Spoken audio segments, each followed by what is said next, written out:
bâtir ce beau pays, le Congo de nos aïeux. Unissons-nous, peuple congolais, la main dans la main, pour bâtir ce beau pays, le Congo de nos aïeux.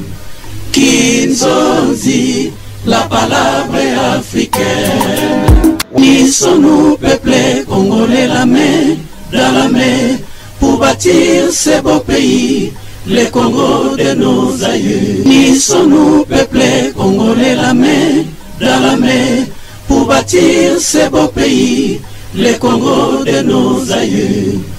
Kinzonzi, la palabre africaine. Ouais, dans le monde entier, partout, Nancy, Boyora, Kibino, Moko, Kalate, Babiki.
La commune de Massina, là où se trouve Cordon Gento.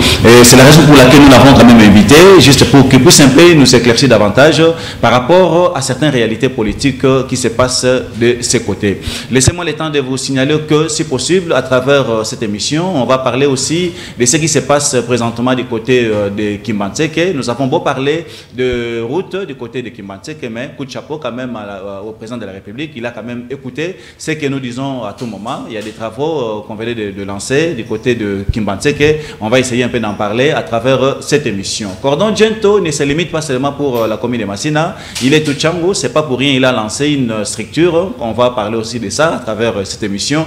Là, ça concerne tout Tchango. Cordon Gento, d'abord, bonjour. Bonjour, mon frère. Je pense que vous allez bien. Oui, on se porte bien, grâce à Dieu. Comment se porte Grand Massina présentement? Bon, ben, Grand Massina aussi vit. Sinon, il y a des activités que nous sommes en train de préconiser. Très bientôt là, nous serons comme d'habitude sur le terrain pour réfléchir et mener quelques actions. Parce que nous parlons de Soukakuna, il y a les aînés qui ont besoin que nous arrivions à bien organiser le conseil que nous avons promis à tout le monde, surtout en particulier aux aînés, parce que nous pensons que il faudrait, dans une communauté, qu'il y ait quand même des adultes, des aînés qui ont la sagesse pour pouvoir conseiller les autres. Voilà pourquoi nous avons voulu mettre sur pied cette structure au sein de l'Asbel Grand Massina, qui va en fait regrouper les aînés de la commune, de tout le coin de notre municipalité. Voilà un peu ce que je peux dire. Sinon, Grand Massina est là, ça continue à vivre. Merci. Monsieur Gento, dites-nous un peu, quelle a été votre vision quand vous avez créé Grand Massina? Vous envisagez quoi au juste? Bon, en fait, c'est parti exactement comme tu viens de le dire. C'est une vision, Grand Massina. Nous avons pensé qu'il y a beaucoup de choses qui se font dans notre société, mais on dirait que l'essentiel ne vient pas. L'essentiel, c'est amener la population à atteindre un niveau de compréhension des enjeux pour pouvoir s'impliquer à son propre bonheur. C'est ça en fait la vision de Grand Massina. Tout le monde est dans donner ceci, donner cela, mais nous pensons qu'il y a un besoin imminent de responsabiliser la population. C'est comme cela que notre façon de travailler, en tout cas, sort de l'ordinaire, dans ce que nous avons l'habitude de voir ou de vivre par rapport aux organisations, des associations, etc.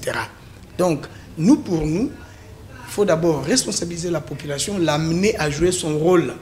Et son rôle primordial, à notre sens, c'est de doter l'État des animateurs politiques de qualité, ceux qui doivent répondre à ces préoccupations sociales de manière beaucoup plus efficiente. Beaucoup plus efficiente. Ce n'est pas des dons, non, non. C'est-à-dire, pour nous, lorsque vous avez un peuple distrait, il y a de fortes probabilités que vous produisiez des dirigeants distraits. Il faudrait d'abord commencer par travailler cette population, que la population atteigne un certain niveau, ce n'est pas tout le monde, mais en tout cas que le plus grand nombre de citoyens arrivent à comprendre l'enjeu pour pouvoir s'impliquer à son propre bonheur.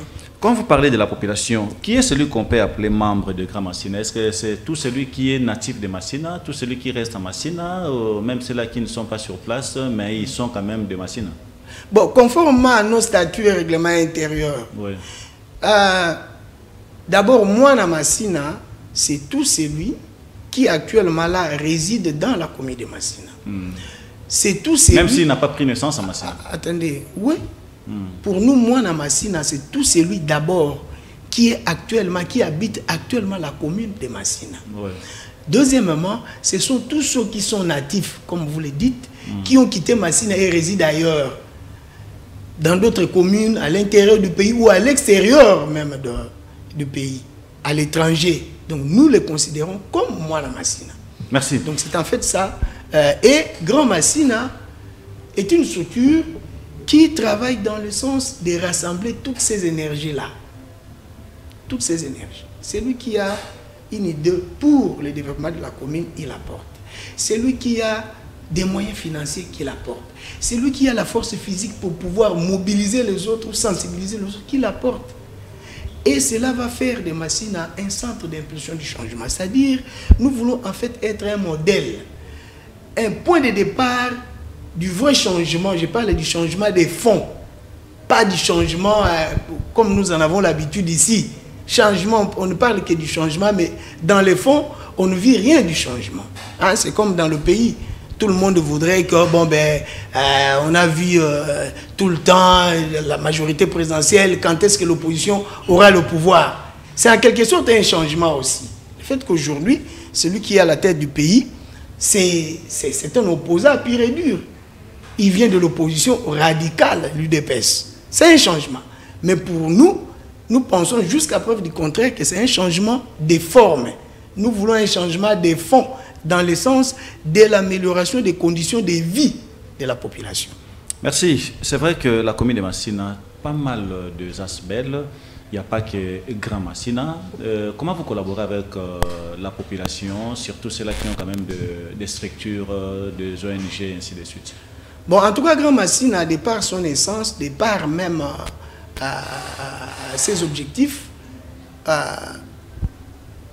d'ailleurs, c'est l'un des objectifs de notre structure, c'est encourager les initiatives d'autres associations. Quand nous appelons tout le monde, c'est notre façon de faire, quand nous avons un sujet à débattre qui concerne le développement de notre commune, c'est-à-dire on tient compte de toutes les catégories, de toutes les couches sociales. Vous, les journalistes, on vous appelle, évidemment, les journalistes, c'est Bana Massina. On appelle les politiques, sinon les politiciens. On appelle les leaders d'opinion, notamment ceux des associations. Tout le monde répond aussi facilement. Non, ce n'est pas tout le monde qui doit nécessairement répondre. Tout dépend de ses agendas, tout dépend de ses convictions aussi. Mais nous faisons quelque chose pour tout le monde en tout cas. Donc nous appelons tout le monde. S'il faut parler par exemple du Koulouna, parce que nous l'avons déjà fait, on essaie de rassembler une bonne représentation des Bana Massina, on discute sur le sujet et on lève l'option ensemble par rapport à cette question, quelle action mener. C'est comme ça que nous fonctionnons. Et Grand Massina à l'interne va continuer le travail de laboratoire et produire quelque chose dans ce sens-là. C'est ça en fait la façon de faire de Grand Massina qui semble être différent de tout ce que nous avons toujours connu. Merci. L'émission est un peu bilingue. Un sujet où il est trop important de l'eau. Commune Massina, aujourd'hui, ils ont un problème ébélé. la commune de Massina aujourd'hui a des valeurs, a des gens un peu capables, sur la vie capable, c'est-à-dire bateau, bazali pe na moi liloba koloba pour na ba problème dans la commune de Massina. Toza na ba ibe bande commune baza ba leader politique, baza mi na niveau Massina, ndé ba benga bango, na éviter ceux qui baza vraiment ba vrai leader mais ba benga bango ba leader. Qu'est-ce qui fait que jusqu'aujourd'hui na commune de Massina il y a des problèmes de l'insécurité? Banjela malonga ezalité na bandi na quartier oyo yo fandi ces derniers temps d'ailleurs n'était sur occasion kotambola komoni ba conditions ba vivre ceux qui surtout mbula ebeti auquel côté à Mapela nous avons encore les mêmes problèmes. Vous avez commencé à parler de ça, ça fait longtemps, mais jusqu'à aujourd'hui, suite aux réalités. Mais la commune de Massina a des députés, a des ministres, la commune de Massina a quand même des leaders qui peuvent parler au nom de la commune de Massina. Ça dit à quoi? Bon, mon frère, merci pour cette question très pertinente. D'abord, il faudrait savoir que les Arabes Massina na état au lobby, c'est pratiquement Kinshasa Mobimba. Mais en particulier, parlons de Massina d'abord. Oui, Massina, parce que on est là, nous sommes à Massina, moi je suis à Massina, je ne peux que défendre ce qui se trouve être pour le moment notre terre. Voilà. Mais c'est pratiquement tout Kinshasa. Et je crois même le pays, parce que le pays, tout le monde le sait, le président de la République est en train de se battre, mais ce n'est pas facile. Nous pouvons dire pourquoi ce n'est pas facile. Du moins, et l'Ogoza est essentiel. Parce que Grand Massina a travaillé sur l'essentiel. Accessoire et landa, et l'Ogoza est essentiel, les capacités de chaque communauté. Il y a relever des défis. Il y a des solutions à des problèmes. Il y a des Massina, Kuluna ezali ate ezo neti na quartier de le minda mo na quartier 3 bazo conduire au côté la bato bandako malgré pour le beli mingi non mais on a zo ngana ebisa yo alors eza ba problème tozana ngo siko capacité na bino ya ko luka ba solution to ko pesa na ba konzi ba piste de solution ya ngone ko sa différence biso na cadre ya Grand Massina to lever qui option conformément à la statut na biso, objectif que démarche na biso est simple. Quand il y a un problème, tu sangani, tu solo liango, et là wali boso to proposer na ba kondi solution. Tala biso nenge to mona li kambo e ko kendele.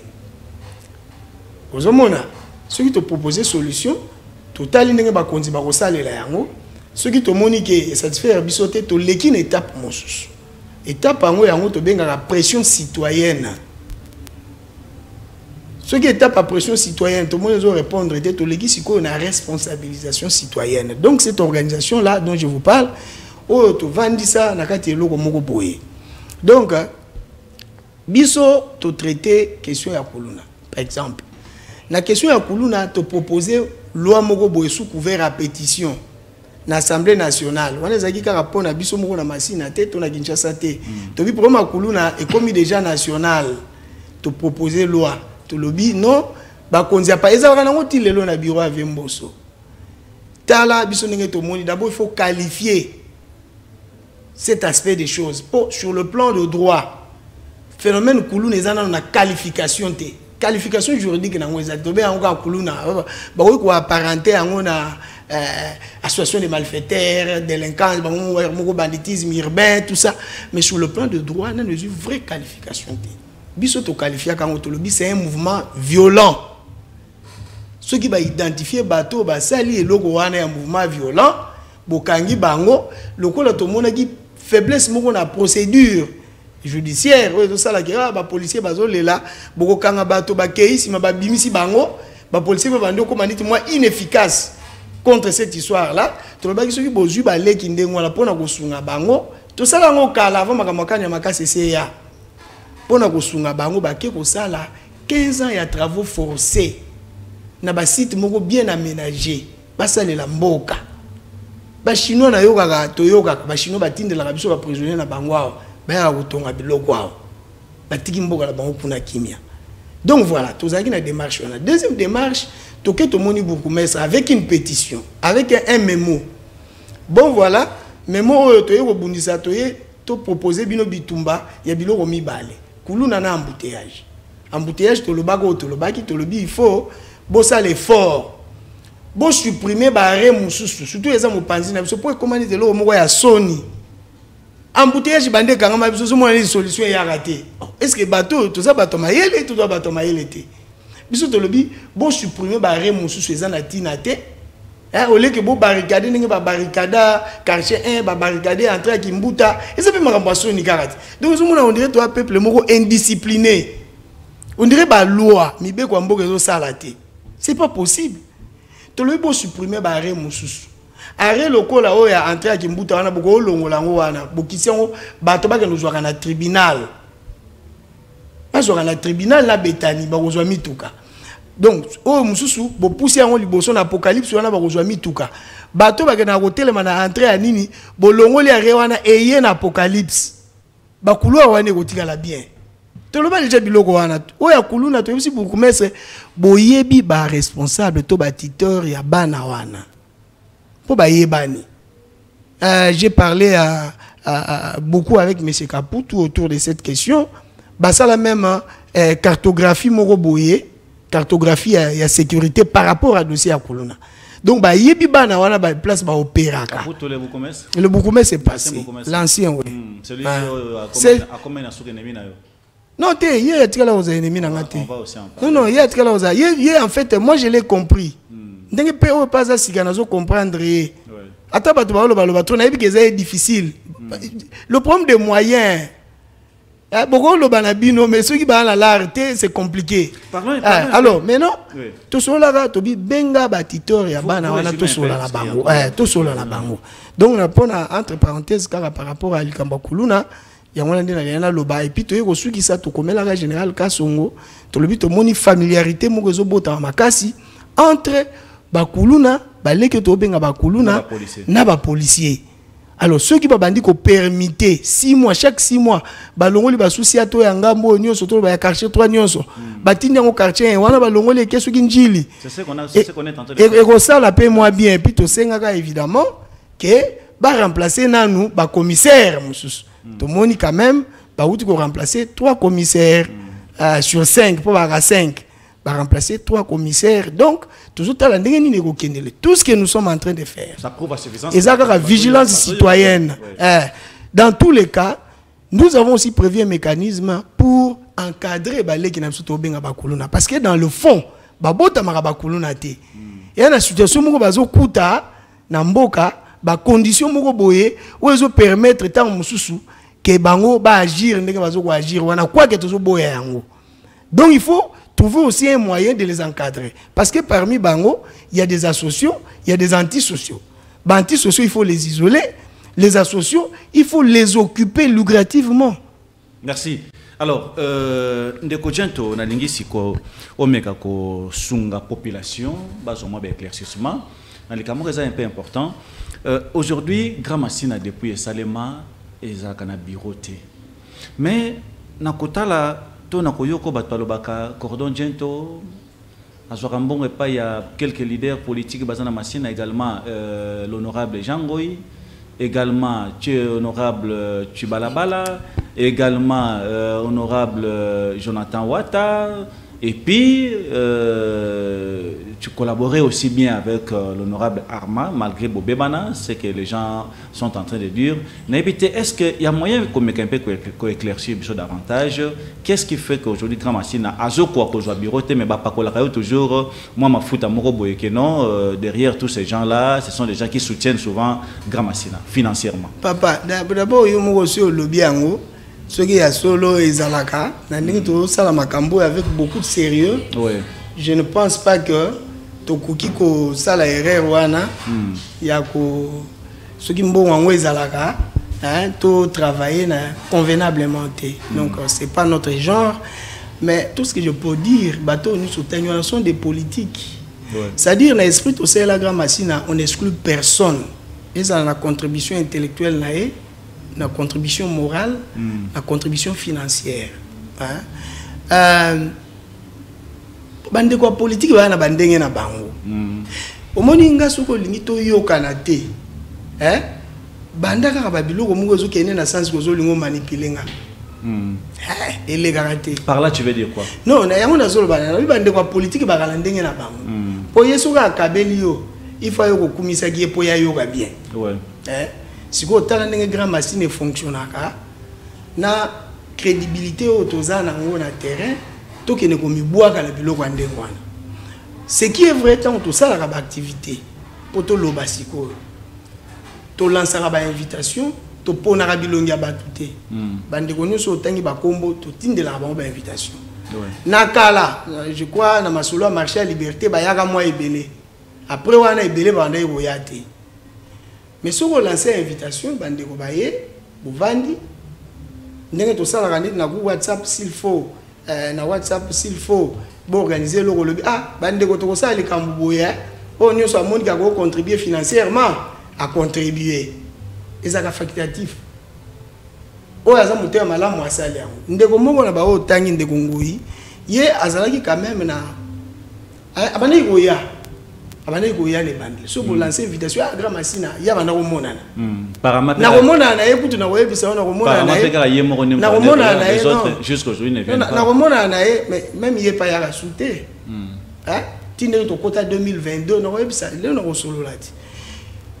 Abane goya yipa bana ipe goya osala visibilité na ye poso ka ye a web sabato na kei na tikel bino bozo 3 bières tout de pesi ba 3 bières siko to sani ndenge yalo parce que biso to battre la crédibilité na biso c'est comme ça qu'on fonctionne donc la mbongo te o ba kabeli jento mbongo na mutu non mais moi dans mes habitudes ce qui kulutu moko to ndeko moko parce que ya za ndeko to za génération moko c'est un ami en fait bande ko bial bakulutu bialo suka otanya wande baba ene soki ndeko moko nazonga na muke pona lina bosana tango bato bandi koya na kotanga lokola yo tangi ete président Jerry Lubala baba ne pe koya bakebele na yebi susu na activité moko même kulutu pacho panda paya ouais alors maintenant biso ne sele na biso bato nyoso ba yebo solo li bo lever option to panzani bato ba continuer makamba osala. Mais est-ce que comment il y a un moment où bateau musu ba ndio mona neti to yate ba musu ba ndio bude na bango ça ba musu ba zo ya kuna ba lakisa ke bango bato ana mbongo et comme boy bon nous on continue à balancer des invitations sur les camps ezali oya monique makambo masine talinga ayeto sololi o pa oyate cela ne nous empêche pas de fonctionner ou d'aller de l'avant pour Massina a au jour d'aujourd'hui près d'1 million d'habitants. En grande majorité, c'est la jeunesse. À plus de 80%, c'est la jeunesse. Entre 15 et 35 ans. Alors, tout ce qui est bon. Mais ce qu'il y a une intention. Parce que ceux qui ont parce que nous avons contribué, que nous avons contribué complètement. Parce que nous avons tout ça qui est un peu de bon côté. Tout le monde a tellement de musique, nous avons grand massine, nous avons qui est le responsable de Kamassina? C'est vous? J'en suis le coordonnateur et le fondateur. Oui. Il y a des membres fondateurs et il y a un comité composé de 15 personnes. Oui. Tu as bien privé, moi, à Gento. Bon, mais quand on peut pour ce qu'on continue, ce qu'on tangi statut, on comprend que les Arabiens privés à Gento, quoique jusqu'à preuve du contraire, c'est Gento qui détient la vision. Oui, en tant que fondateur. En tant que fondateur, en tant que fondateur, lobby, tu peux accepter aussi mon tour. Papa, au moment où il est là, moi je suis très sûr que lobby vous allez appeler na ba responsabilité mususu. Mais ndenge nazovana nazotala bino na moni muto akoti pena la vision te oyo pour na talaka. Obanga ko komisango lokola wenge ke lobby soko zate panzani ou quoi? Oyebi point d'abord un grand machine résistera. Et résistera parce que eza na mayele muto tcha na kati oyo eza ke na bizaleli na biso. Po biso to wumisa ka biloko te ata ya bato. Babengi yo kobenga babengi yo ya yaka to sala masolo ko babengi yo kobenga yo ko ya o imposer likanisi na yo tita mso bebi sango yo ko ya na bulke komi kopa lar boko no shoka bo lukila ngombongo bato bele pembe na ngai ba ye ko comprendre après o ba ya ki poza ba petit mususu batinda bango pe na bato bongo batindia bobeta na bulga vifo za zolia balar to kota biso betolia tomba oya bakutani po ba oya na logique non to me ma vie bo vie to que notala nani ebité biso ça la blogo na bonté ça m'a bonté. Mais en tant qu'association, vous n'avez pas le droit de rester à tout moment comme cordon. Nous ne sommes pas lobby, tu restes par exemple comme fondateur, nous ne sommes pas lobby bon, mais rien à rediriger. Mais papa, les gens disent n'importe quoi. C'est prévu dans nos statuts. Ouais. Il faut y avoir il faut y avoir un statut. Baloba nini kuna. À part vous, je vous dis que parce qu'il est question d'une vision.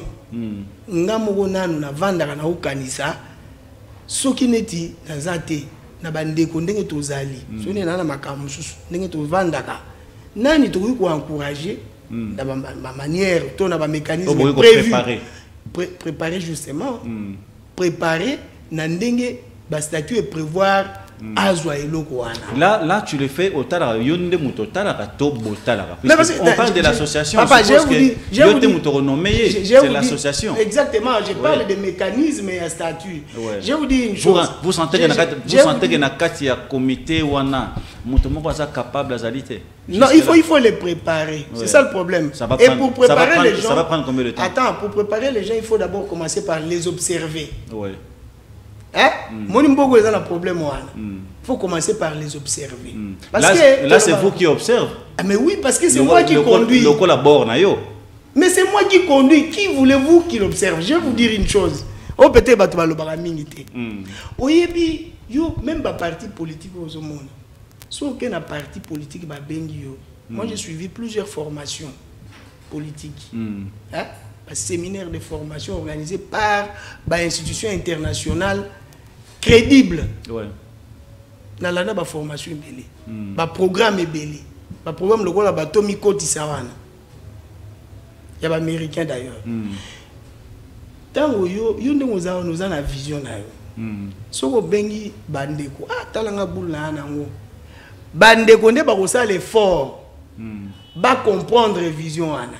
Pourtant, on va faire la proposition à Bango et que dans dehors il y a vision. C'est ce qui est mon dictateur. Moi, il faut comprendre les canisines de quoi ils sont en comment tu peux méga quoi aider les canisines qui ne liboso. Place monsieur que vous allez m'abeto démontrer par rapport à Yango et Zabou. Mais c'est la même chose. Mais attends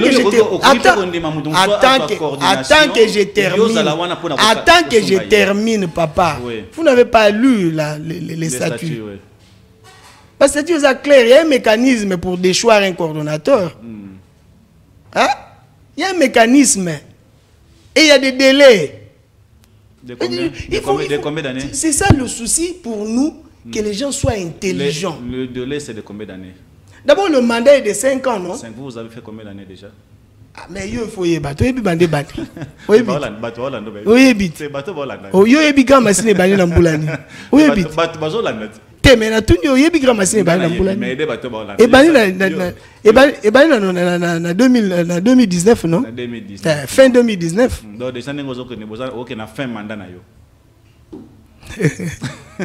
Ah mais on lobby ce qu'on a changé ni. Merci. Alors ndeko Jento to so na na likamba commune machine za na ba problème lelo qui ont déjà bandeli. Nous avons remarqué comme si les leaders qui sont machine bayo kanarate.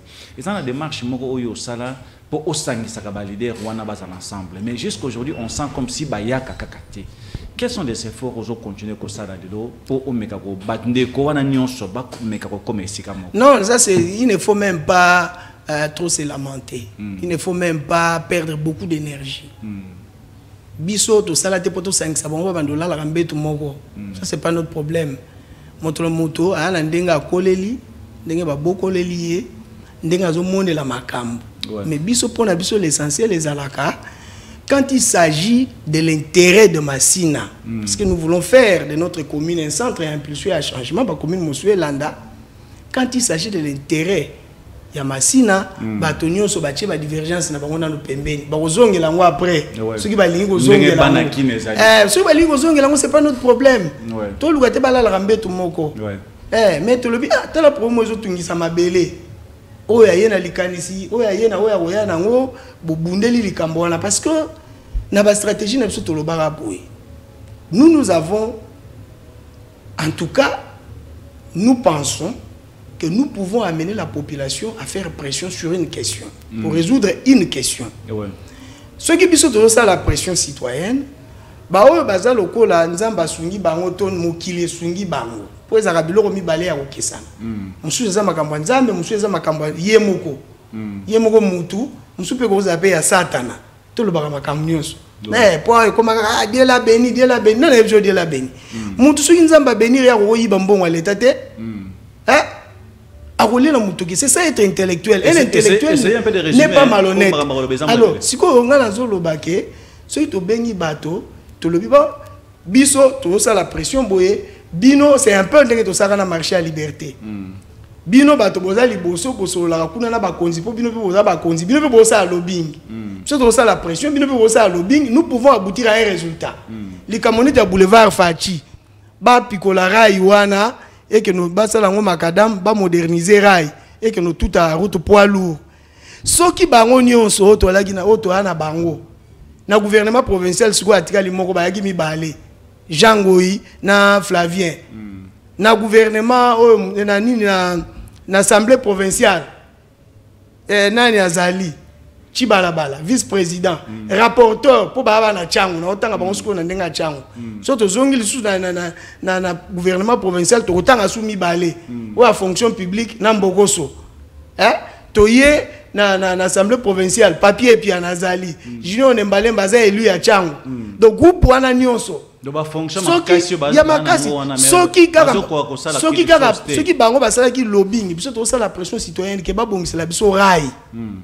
Rai wana basala boulevard Fachi. Tout zo gain de cause. Biso souci na biso ya ngwana. Oh musu bitumba ya politique, boko bundango campagne za kala mingi te wana za makamususu. Mais boutika pelo ko moni to bundaka bitumba moko boya ensemble et ça produit un tel résultat. C'est ça notre souci. Mais quand on éclaircir population, tu m'as parlé de l'honorable Jean Goy. Au début, il venait à la réunion. Et puis, c'est comme si tu collaborais bien avec lui.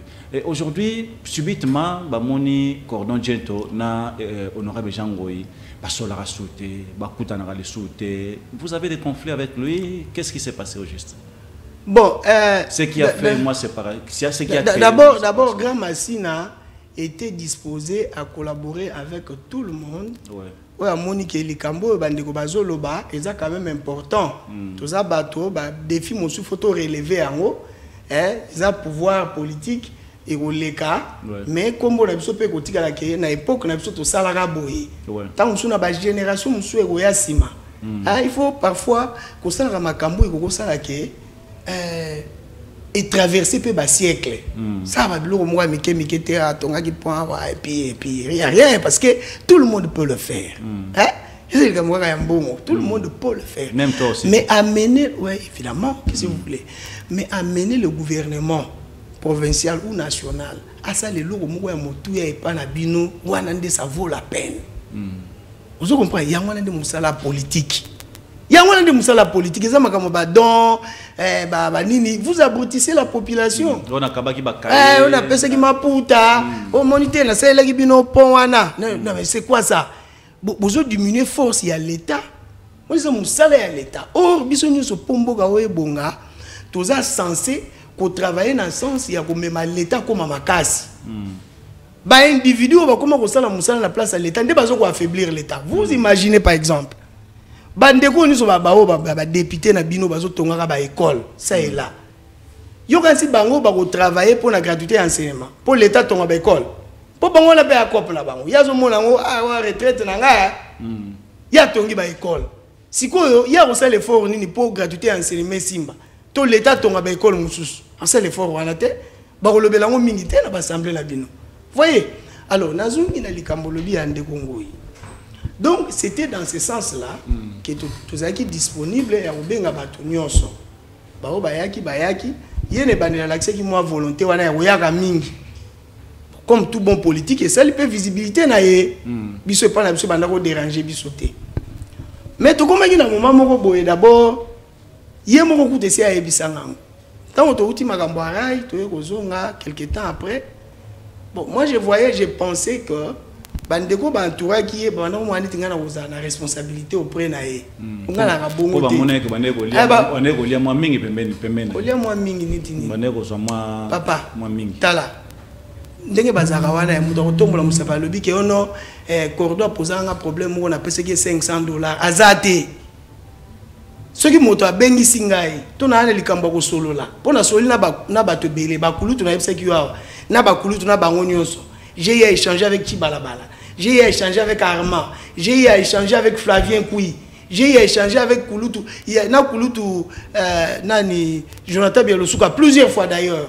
J'ai échangé avec Harry Toka, j'ai échangé avec Serge Mundu, j'ai échangé avec Kouloutou Moussa Kalema. Non Moussa Kalema. Donc voilà quand on a Tanguy. Lui, il est toujours en Massina. Il est là, c'est notre vieux, très respectable. Donc, j'ai échangé avec tous ces mondes-là. Si on a échangé, on a $50, fouta transport $100. J'ai dit merci, point barre. Je rentre chez moi. Je rentre chez moi. Et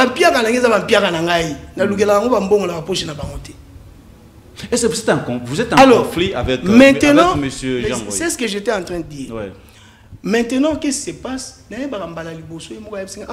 Ndeko ebike ba ndeko na bango bazo ba yozo kangamana cordo jento ndenge nini yepe aza adversaire na biso na élection roya oh na moni on peut suspect oh ngape na bandi ko mivandela nga mais tozo tinda kaka invitation tamso bengi ndeko to na activité so roya ngape nazo kende na activité songolo OK c'est bon likambo moko yaka kokwela biso ezaki likambo ya activité moko boye ya okendo yamba chef de l'état autaka ezaki na novembre ou décembre novembre 2021 si je ne m'abuse 2020 2021 chose autaka ce qui COP 26 sur quelque chose comme ça na poto tokenda donc na ba tractation ndenge ezala kaka bon il faut bandeko moi transport bato ko mobiliser nga ba benga ngai nga na tanga nga ba kombo ba benga ngai bon natiki ba benga ngai na ndenga likolo obangi te na boyi na couvrir ka bande mais peut-être neto ke na autant ba benga ngai na ndenga likolo ke na cercle à gouv ya gouverneur Gentini Ngobila que non en tout cas gouv a lobi touro yo il faut zala na masulu wana bon na yeba ipe masulu ango titi na yebisi pe bande ko bon ta ba benga likambo moko boyeza pressant donc il faut bozanga te. Oui, mais ça ni coordonné habité troyer bango kaka mais bino muto préparer manduki na préparer bango na 2 jours batungisa nga pe na habité pourtant to komi prêt à osala masolo ango ba t-shirt yé bon pour na moi transport n'est pas na bengi ate bon masolo ezai pas ndeko ngoi na bengi téléphone ni kaka te na yena lali na ngape ko makambo ya lobi na tongo pe to la muki na yebu tumtala musanga me ndeko neni no lali akati na bengi ndeko moko ponga na tana tambola comme témoin mutu na mane ko tambola ne mingi yepe mutu na ozwa ne ba t-shirt comme yana yepe ko tanga te alors sikoyo toye ya misipe masolo bon mais nombre yo lo baki wana bakati yango mutakati yango songolo songolo ya katinga nombre batu na ndenge nini te mais yo lo baka yaza ka mutu na yo tala mutu na yo bon ça va le roi to apprécier to récupérer to bimi papa ko bima kaka to bima chiffre na réseaux sociaux qui aux yeux autant na sili kutu na yeux autant kaka te babi cordo jento azo que no tambola na ba kombo na biso azo que no julango ba mbongo auti ko zwa autant mutu azolo ba bongo na grand machine azata na fonction même pas 30 minutes mutu azolo ba bongo na grand machine azata na fonction mon côté na silika mabe na ba groupe to ana ngo oh lelo za mwana changu na grand machine na bime yo lo ba bongo na likambo nini ngana ko tambola na kombo na bino ne loko nini do na silika ka eleki na bengi yepe yengoi nini susu kuna. C'est que bon, ça va toquer, tu louer esprit de mort, tu louer une dizaine, toquer aller-retour, na y a 26 peu bandeko, puis si bon moi moral, bandeko ba panzani. Critique non, mais qui va te mingité. On dirait bon ouais ba tata na bango, Alors, et pourtant, biso to maki bato ebi ke to memi bato na ndenge masolo ezalaki parce que et puis mbongo ezaki mbongo ya mutu te c'est mbongo ewutaki nde na papa ya mutu te. Alors tozongi bino il faut nalandela likambo naki kotuna mutu par rapport à ta crédibilité mutu ya yebisaki ngai te ouais crédibilité si na répondaki je n'étais plus là, je sais comment ça fonctionne chez nous naki pas mutu wana na tuna ye nabi mais papa yo balobi yo mutu kata kinga bato te alobi na ngai zonge pa jango yebisa ye ngamu na yebisi yo ke baliaki yo mbongo na zonga pe pa na ye lokwa na ka tetu omiyeba ngo oh un visionnaire na zonga biso masolo a Noé papa bolingi okota masua te c'est votre problème biso tozotonga masua na zonga vous chitez puisque tozo kene molo na zonga na yebisi ye tokutana quelque part na ville pour comme un show fallait to vanda to luandenge ni a régler ba show wana biso lokola to akana biso bien soki ndeko bengi na ke oyoka na ke na ebisi ye yo zo bundisanga na boye ye mo place za yebi na bomba kate o bundisanga na biloko mibale oyo na oyo neti a oliaki biso mbongo otenga te bakata kya ngukuna eleki nango ngaso mu déjà lobi bongo lingi ko ndima na yo te na kena su musika te na tiki nanga donc c'est ça les problèmes na zongi donc déjà to komaki na précédent moko ya malamu te to lo ba antécédent ouais siko antécédent wana na groupe na ye bato pe bandai ko alimenter ngo bazalaki kwa ke biso na grand machine na discipline ya laka biso discipline ezalaka po même bandeko na bango ceux qui to sololi yo zo mona neti eza bongo te na kotuna bo yo siko moni ndenge ni tozo continuer na yo tozo continuer na yo souté ndeko tento question moko ko tozo kene molo vers la fin na ya robosa na yango bosala lite moko pona ko libérer marché de la liberté to mona bon tia ba banderole grand masina ainsi de suite bobundi pona marché de liberté za un peu libéré.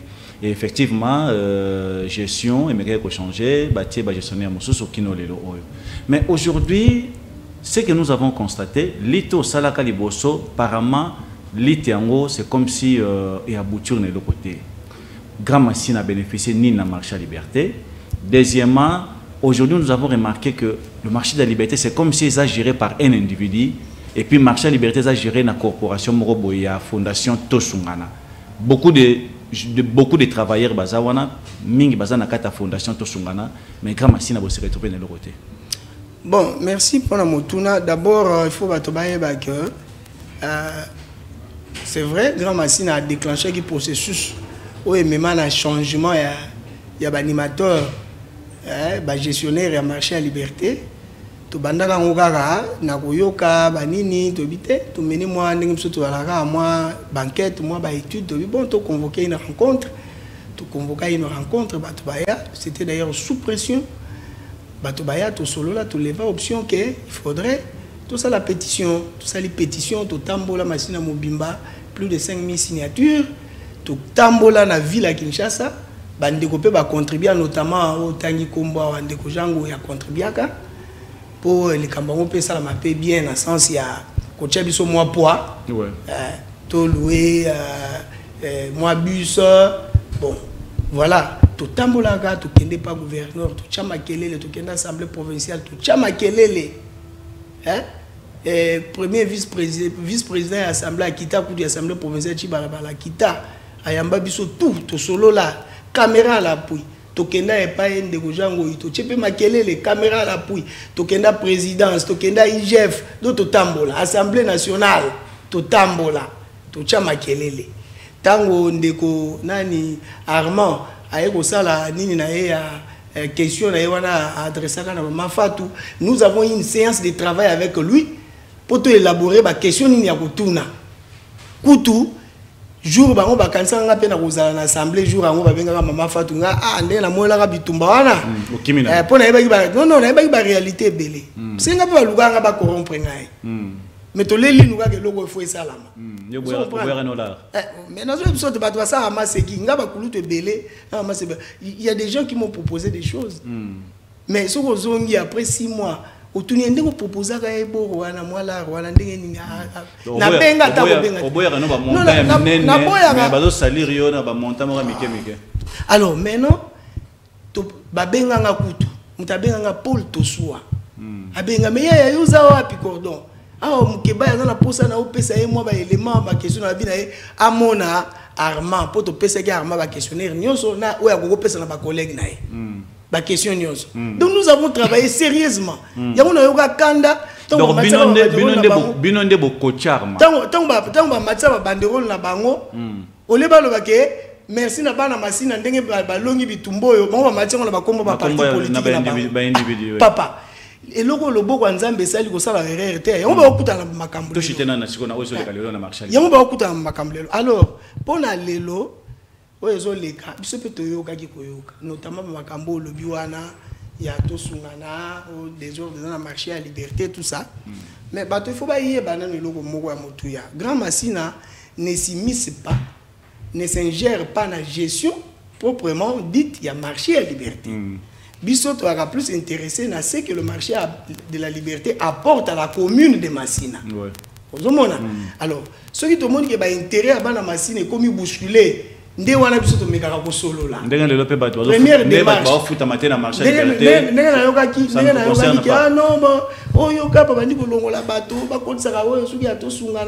Mais marché nous a politisé des photos quand même quoi que tout soit c'est une association. Mais mon colo na politique. Non, faut to kita to bengi be bakulutu, toi qui une vingtaine, nous sommes allés voir l'administrateur. Monsieur l'administrateur Guy Foli Kabe ya Pindi Pasi. Heureusement pour nous, na ba adjoint na epé bazalaki. Ba poser ba question na ba yaya na ba ndeko to laki na bango ba question au salanateur. Ba bomba eloko te ba poser ba question tout.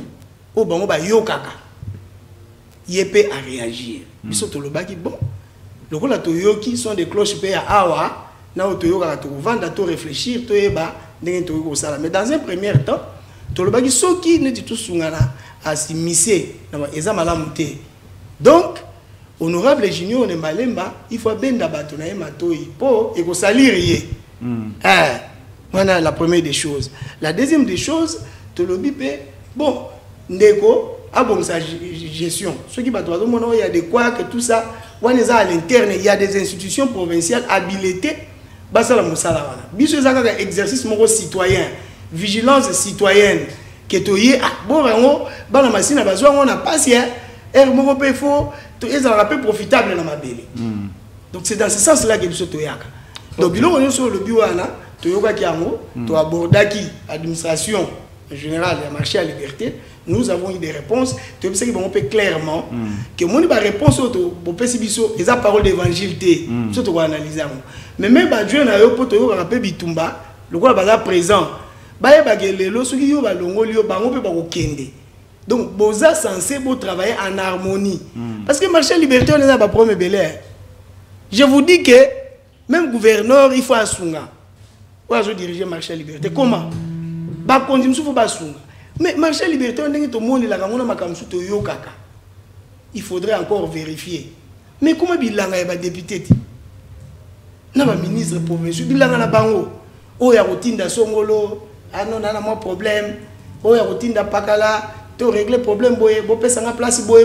Mais dans ces conditions là, il vous allez gérer malam deni. Parce que mbongo ko servir na makambo ba na masina bazozela, il faut que na banzela tout simplement parce que o ya zo gérer ayi pipe ke ba konzela likolo tamso azo banga ke mabe moko pression politique wana yepe faut le gérer en d'une certaine manière. Merci. Awa bino bozo votaka ba député ya lokoso bozo votaka ba député ya lokoso bato bazo ke na politique ana idéalité ana vision te yo kanza yo lugani yo luambongo. Merci beaucoup. Avant dernière question, aujourd'hui la commune de Massina na ozonga kana ebandeli.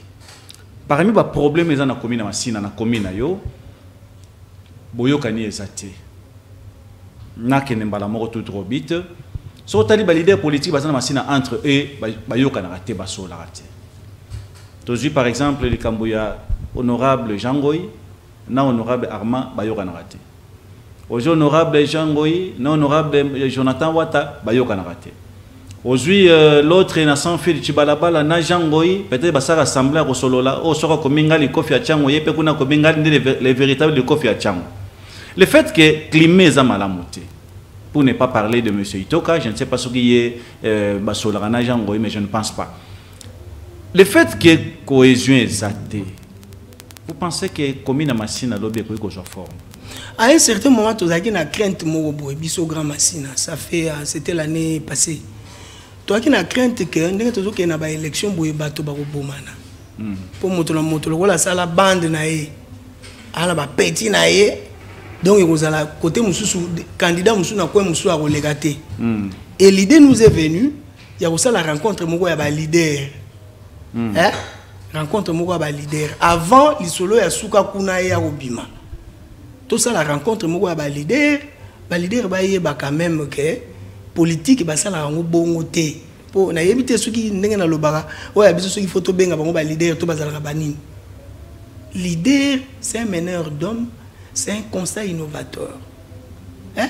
Azo ça là, il répond à une vision parce que la vision s'illustre dans la recherche, il y a meilleures conditions, il y a collectivité, il y a bateau. L'idée est dans la rêve. Rêve est bien pour tout le monde parce que le rêve répond à une position personnelle. Comme ministre, mais l'idée a une vision. Alors, on a pensé à ça. On a un leader moko. Ah, tu te logo wanate, le logo wanate. Tu te rends compte. Pour d'abord, on ne peut pas aller bayate. Na solo la ngona na bugume c'est tout ça. Aller là quand on fait na bibo. Nga position na za mikolo na bande ko mususu. Bango bazo mona nga logo l'adversaire na bango aussi mbate. Yo logo la bugume c'est bengi sango. Tala plan yango. Ah, cordo yo bengi saka. Pour wana il la compliqué na zo bisa yo. Bon, to meki to meki. Bayo kana raté. Na bina kenena no moi consultation. Na meki consultation. Même singa tika ka kende bongo ko sala wana te. Ah, c'est vrai. Donc les gens oublient un combat politique. Hein? Parce qu'on ignorait sans il y a un combat politique. Le combat politique, ils ont un niveau d'idée. C'est pas normal. C'est pas normal. Ils ont un combat à Bakanis. C'est ça être un leader politique. Moninga bimisi idée yo bimisi o eleki aye. Et tout ça là que on n'a pas reluka abimisa sou e releka yo. Dans tout ça le peuple se retrouve dans action beaucoup mener. Ouais. Et ça obsède tout le monde a raté. Alors tu es au monde de tout ça la suka kuna. Suka kuna est ce qu'on pose na chango. Ndetoye ko sala ngo dernièrement tout ça nsabandeko to bundela mabele. To boité za na mobeko te pekisi moto za la candidat de sika songolo pakala. Hein? Ata vandaka soko lingi ata oza mwana masino que nous a la candidat na kindu kaka yo. Mais nous pensons que c'est quand même immoral. Pourquoi c'est immoral? Parce que yo zane sika o yebi o convaincre bato facilement pour ba yebi bien. Hein? Ba yebi ndengo vivaka o convaincre bango. Tant o convaincre bango ba kocha au poids. Wana makanisi sali. Que o ya sika o ba yebi o to yebi ba problème na bango te o t'imposer candidat. C'est immoral. Cause la ono kimini. Ya moto lobaki ba leader na biso a chango to yebi. Tout tinda bango na ba invitation to vanda poser bitumba moko ya biso nyonso. Eza bitumba moko botindi ba invitation. Ya bitumba ya respect. Ya respect ya chango. Oui. To tinda na ba invitation te. Nous avons déployé une dame très dynamique, Mami Maïndou. Maman, je vais numéro de téléphone ya bat. Pour yebe kala bana ça cordo tinda ngana na que nous dérangera bango ba contribuer à la grand machine na bi mama we makambo te. Siko tango makambo suka kune na bité siko na tinda mama ken.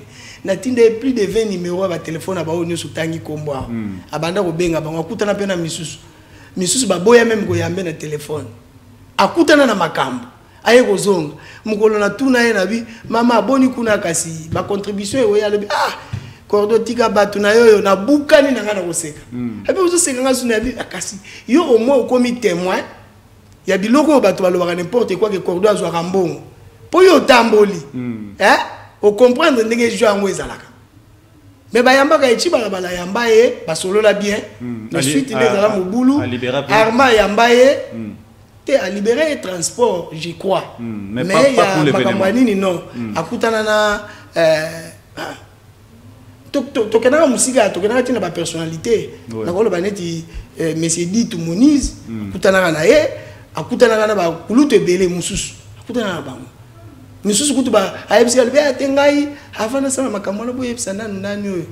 Bo yebisa nanu jango ipo toyeba so indigi. Tu te rends compte?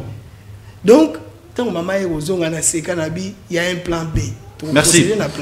Merci beaucoup. Je pense que to komina suka na Rolanda nyonso oyo ndeko Jento alobi, cela prouve à suffisance que Tchangou a des problèmes sérieux. Le leader politique, comme on les appelle souvent, au bazana Tchangou balingara Tchangou te, balingara Tchangou te. Pour ceux balingara Tchangou automatiquement fallait se mettre ensemble. Ba yeba nintori ko sala poto bimisa Tchangou na biso na ba problème ebele otoza nango. Botala non kimbantseke banzele kufa. Kimbantseke mobima kanivo ezarate. Chose grave. Mais à Kimbantseke nous avons des ministres, à Kimbantseke nous avons des députés. À Massina, sur Mboule Beti otambolate, même Mutuka et otambolate. Personne n'en parle. Pourquoi? Puisque entre eux le leader bayokanarate. Comment beaucoup faire avancer Milena Bino? Message à Souka Cordon Jento, population Massina. Awa yo memangambo, le fait que bayebika que Jento rozala candidat et comme un problème pour les leader politique Moussuna Massina. Qu'est-ce que les gens peuvent espérer de concret pour Massina Yalobi? Non, bon, nous on est, s'il faut parler des élections, nous sommes du genre préparés. Oui. On était tout ça là, boulevard, proposition sur boulevard Fachi, proposition sur Koulouna, embouteillage, salubrité à Massina, SNEL, régie des eaux.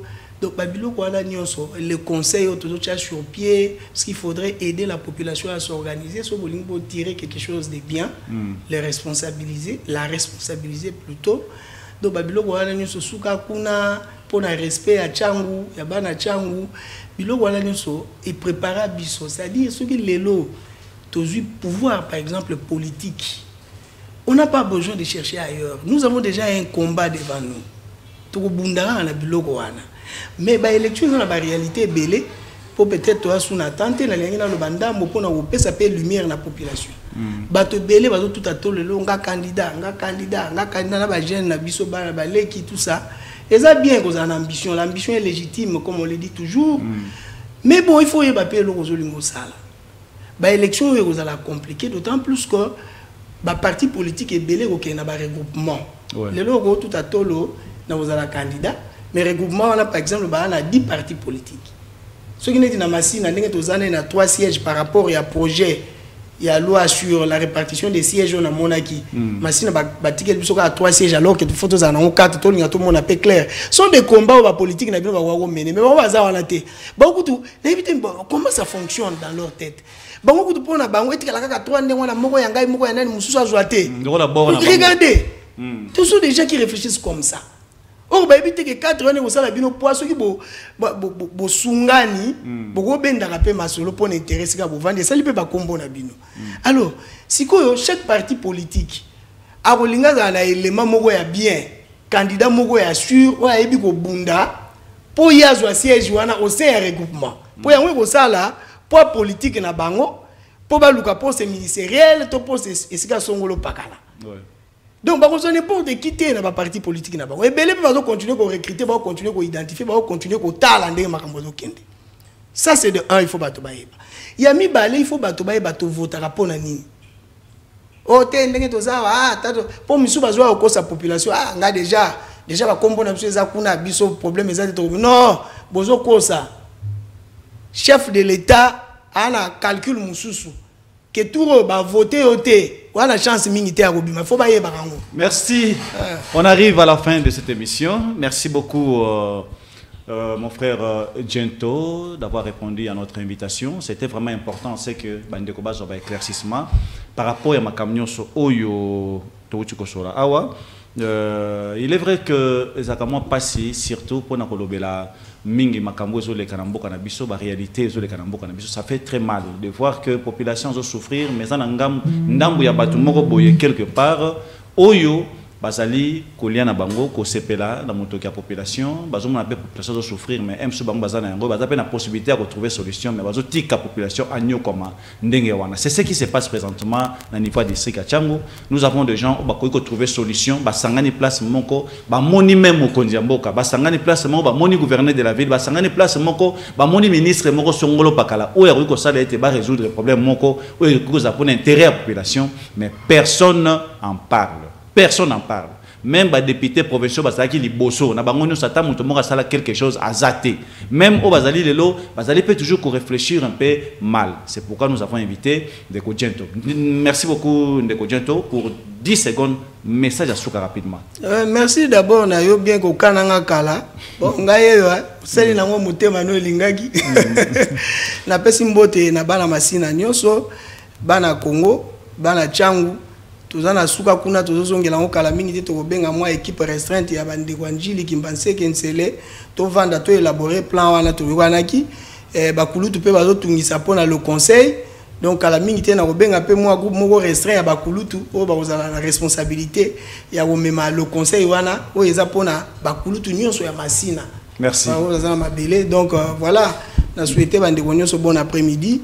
Nous on est là, grand machine a pour ça va conseil nabino voilà tous à bateau, tu as une erreur, faut nous aider à les corriger et à avancer pour l'intérêt de notre municipalité qui en fait se trouve être le centre d'impulsion du changement selon notre vision. Merci beaucoup. C'est ici que s'achève cette émission. Merci à tous les amis qui nous avaient suivis partout où vous êtes, à l'étranger, tout comme ici à Kinshasa. Merci également à notre ami David qui était du côté de la régie, pourquoi pas à nos caméramens. Nous vous disons merci. On va se retrouver au courant de la semaine. D'ici là, portez-vous bien et bonne suite des programmes sur APSI Télévision. Au revoir. Les Congolais, la main dans la main pour bâtir ce beau pays. Les Congos de nos aïeux. Unissons-nous, peuple congolais, la main dans la main pour bâtir ce beau pays. Les Congos de nos aïeux. Kinzonzi, la palabra africaine. Unissons-nous, peuple congolais.